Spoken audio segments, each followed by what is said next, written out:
ሕይወት አንዳንድ ጊዜ እጅግ ጨካኝ ትመስላለች። የምንወደውን ሰው አጥተን ተስፋ ቆርጠንና መሪር ሐዘን ውስጥ ሆነን ሁሉም አበቃ ስንል ዕጣ ፈንታ ሌላ ያልታሰበ ገጽም ትገልጣለች።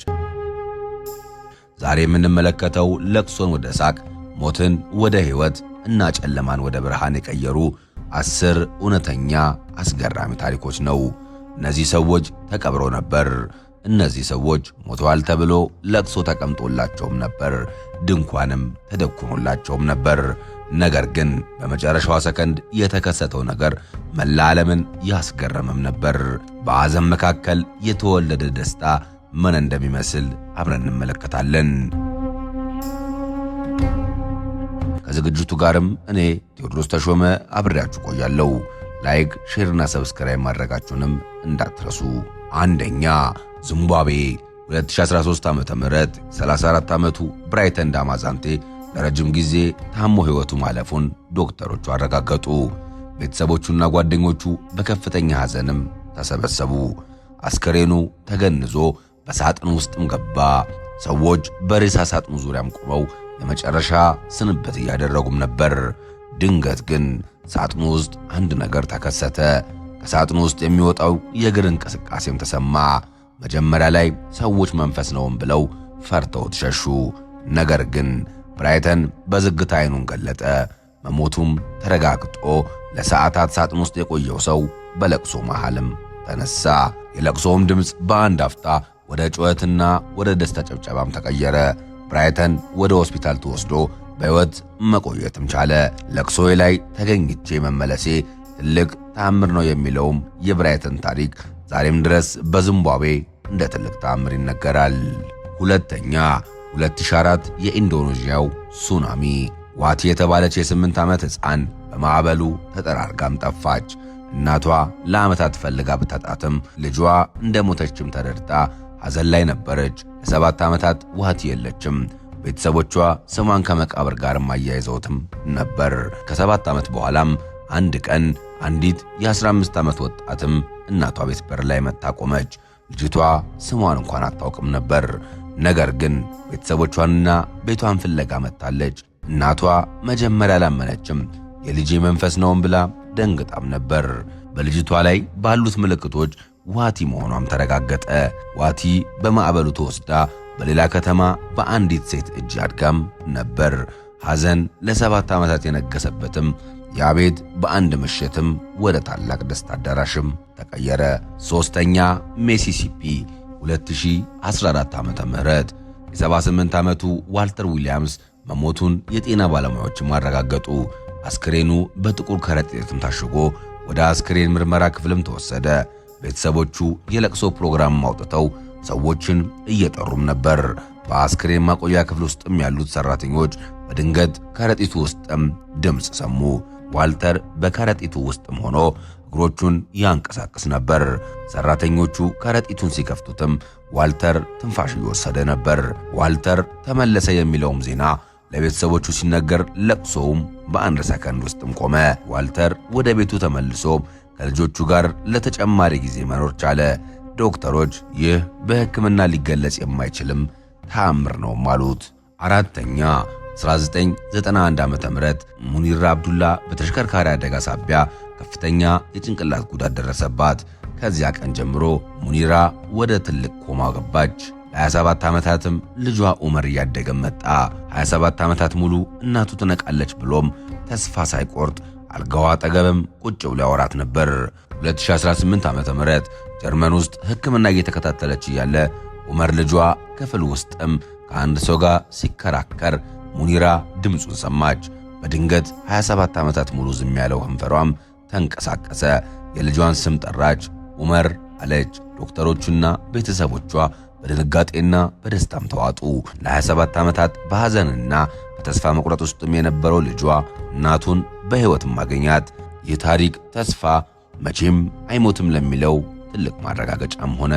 አምስተኛ፣ 1972 ዓመተ ምህረት አንድ አውሮፕላን 45 ሰዎችን ይዞ በአንድ የእሳት ተራሮች ላይም ወደቀ። ለሳምንታት ፍለጋ ቢደረግም ምንም ፍንጭ አልተገኘም። ሁሉም መንገደኞች ሞተዋል ተብሎ ፍለጋውም ቆመ። ቤተሰቦቻቸው መሪር የሐዘን ፕሮግራምም አደረጉ። ነገር ግን በዛ በረዶ ውስጥ 16 ሰዎች በሕይወት ነበሩ። የሚበሉት አጥተው ከፍተኛ ቅዝቃዜ ውስጥም ሆነው ለ72 ቀናትም ታገሉ። በመጨረሻም ሁለቱ ሰዎች ለ10 ቀናትም ተራራውን በእግር አቋርጠው እርዳታ አገኙ። ሞተዋል ተብሎ ለቅሶ የተቀመጠላቸውም 16 ሰዎች በሄሊኮፕተርም ተጭነው ሲመለሱ ኡራጓይ በደስታ ተናወጠች።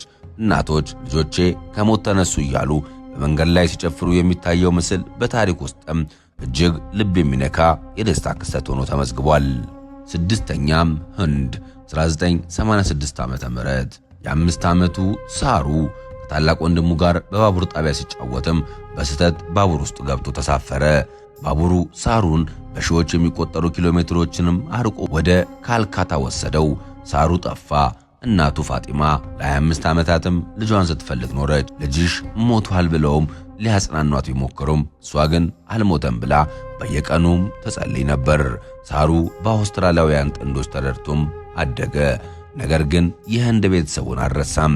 ከ25 ዓመት በኋላ ጎግል እርዝ የተባለውን ቴክኖሎጂ በመጠቀም በልጅነቱ የሚያስታውሳቸውን ምልክቶችም ፏፏቴ፣ ድልድዮችና የባቡር ጣቢያ በካርታ ላይም መፈለግ ጀመረ። በመጨረሻም መንደሩን አገኛት። ሳሩ ወደ ህንድም ተጓዘ። እናቱ ቤት በር ላይ ሲደርስም እናቱ መጀመሪያ አላወቀችውም ነበር። ነገር ግን ልጇ መሆኑን ስታረጋግጥ የነበረው የደስታና የጩኸት ለቅሶ መላው መንደሩንም አስለቀሰ። ለ25 ዓመታት ሐዘን የነገሰባትም ያቺ እናት የጠፋው ልጇንም በሕይወት አገኘችው። ላዮን የተባለው ታዋቂ ፊልምም የተሰራው በዚህ እውነተኛ ታሪክ ላይ ተመስርቶ ነው። ሰባተኛ ቻይና 2012 ዓመተ ምህረት የ95 ዓመቷ ሊ ሹይፊንግ በጎረቤቶቿ ቤት ውስጥም ወድቃ ተገኘች። ምንም አይነት ትንፋሽም አልነበራትም። መሞቷም ተረጋግጦ በሳጥን ውስጥም ገባች። በቻይና ባህል መሰረት አስክሬኑ ለ6 ቀናት ቤቱ ውስጥም መቀመጥ ነበረበት። ሳጥኑም አልተቸነከረም ነበር። በስድስተኛውም ቀን ጎረቤቶቿ ሊቀብሯት ሲመጡ ሳጥኑ ባዶ ሆኖ አገኙት። ሁሉም አስክሬኑ ተሰረቀ ብለውም ደነገጡ። ነገር ግን ፍለጋ ሲጀምሩ ሊ ሹይፊንግም ወጥ ቤት ውስጥ ቁጭ ብላ ምግብ ስታበስል አገኟት። ሊ ሹይፊንግ እንዲህ አለች፣ ለረጅም ጊዜ ተኝቼ ነበር። ስነቃ ግን በጣም ስለራበኝ ምግብ ላዘጋጅ ገባው። ሞታለች ተብሎ ለቅሶ የተቀመጡላት አሮጊት በገዛ ለቅሶዋ ላይ ተነስታም ለሰዎች ምግብ ስታቀርብ ማየት እጅግ አስገራሚና አስቂኝም የደስታ ክስተት ነበር። ስምንተኛ 1971 ዓመተ ምህረት የገና ዋዜማ 92 መንገደኞችን የያዘ አውሮፕላን በአማዞን ጫካ ላይ በመብረቅ ተመቶ ተከሰከሰ። ሁሉም መንገደኞች ሞተዋል ተብሎ ፍለጋውም ይቆማል። የ17 ዓመቷ ጁሊያን ግን ከአውሮፕላኑ 10,000 ጫማ ከፍታ ላይም ተፈንጥራ ወድቃ ነበር። ብቸኛዋ ተራፊ ጁሊያን ነበረች። ለ10 ቀናት በጫካ ውስጥም በትሎች እየተበላችና በረሃብ እየተሰቃየችም እርዳታ ፍለጋ ትጓዛለች። አባቷ በከተማ ሆኖ ልጁና ሚስቱ መሞታቸውን ሰምቶ በታላቅ ሐዘን ውስጥም ነበር። በ11ኛውም ቀን ጁሊያን በአካባቢው አጥማጆችም ተገኘች። አባቷ ልጁ በሕይወት መኖሯን ሲሰማ ያሳየው ስሜት በቃላት አይገለጽም። ልጄን አጣዋት ብሎም ለቅሶ የተቀመጠው አባቷ ልጁን በሕይወት ሲያገኛትም ያደረገው የደስታ ድግስም ዛሬም ድረስ በፔሩ ይነገራል። ዘጠነኛ ፍሎሪዳ 2014 ዓ.ም ሩቢ ግራውፔራ የተባለችም እናት ሁለት ልጇን በሰላም ተገላገለች። ነገር ግን ከደቂቃዎች በኋላ በድንገት ልቧ መምታት ቆመ። ዶክተሮች ለ45 ደቂቃዎችም ልቧን ለመመለስ ቢሞክሩም አልተሳካም። ሩቢ ሞታለች ተብሎ ለቤተሰቦቿም መርዶ ተነገረ። ዶክተሮቹ ሞቷን ሊያረጋግጡ የሰዓት ቆጣሪውን ሊያስቆሙ ሲሉ በድንገት የልብ ምት ማሳየት ላይም ዱብ ዱብ የሚል ድምፅም ተሰማ። ሩቢ በድንገት አይኗን ገለጠች። 45 ደቂቃ ሙሉ ልቧ ቆሞ ደሟ ሳይዘዋወር የቆየው ሰው በሕይወት ተነሳች። በአንድ ክፍል ውስጥ ለቅሶ፣ በሌላኛው ደግሞ የልጇን የልደት ደስታም ነበር። ሩቢ ተነስታ ልጇን ስታቅፍ ዶክተሮቹም ይህ መለኮታዊ ተአምር እንጂ ሕክምና አይደለም ብለውም አለቀሱ። ሐዘን የነገሰበት የሆስፒታሉ ኮሪደርም በአንድ አፍታ ወደ ተአምር ስፍራም ተቀየረ። 10ኛ ሰኔ 2018 12 ታዳጊ የእግር ኳስ ተጫዋቾችና አሰልጣኞቻቸው ታይላንድ ውስጥ በሚገኝ አንድ ዋሻ ውስጥም ገቡ። ድንገተኛ ዝናብ ዘንቦ ዋሻው በውሃ ተሞላ።